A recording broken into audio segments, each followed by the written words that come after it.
Okay, sorry for that slight interruption. So as we were talking about, we can use this to help us with other things.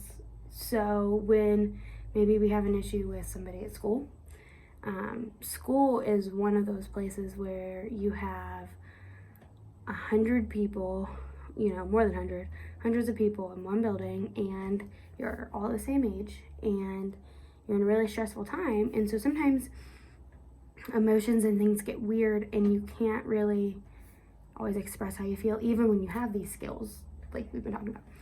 So what do you think are some things you can do to maybe try and think of the best way to word this to or maybe even I can help you a little bit.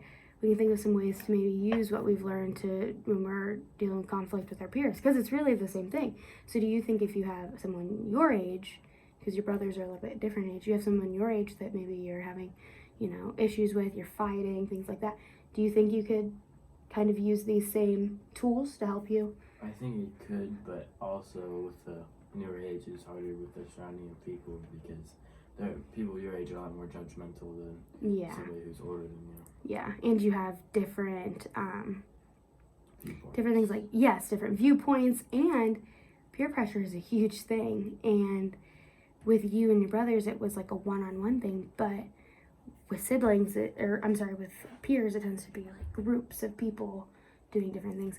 So I think that when it comes to peers, maybe it's a little bit harder to address when things are wrong, and address maybe issues like, differences in morals and things like that.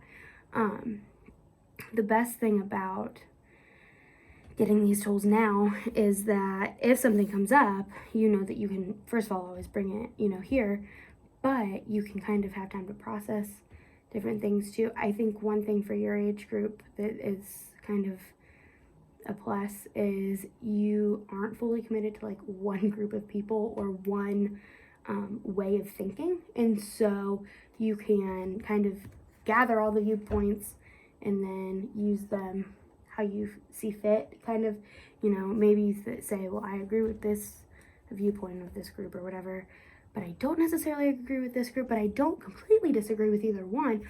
How do I really feel about this topic? Because as we get older, our thoughts on things like different social issues and things, we do form opinions about them. And to go along with what we said about, having conflict, we have to be able to express our opinions in polite and constructive ways without hurting each other's feelings, and just honestly just still being able to be considered a good person when the conversation is over.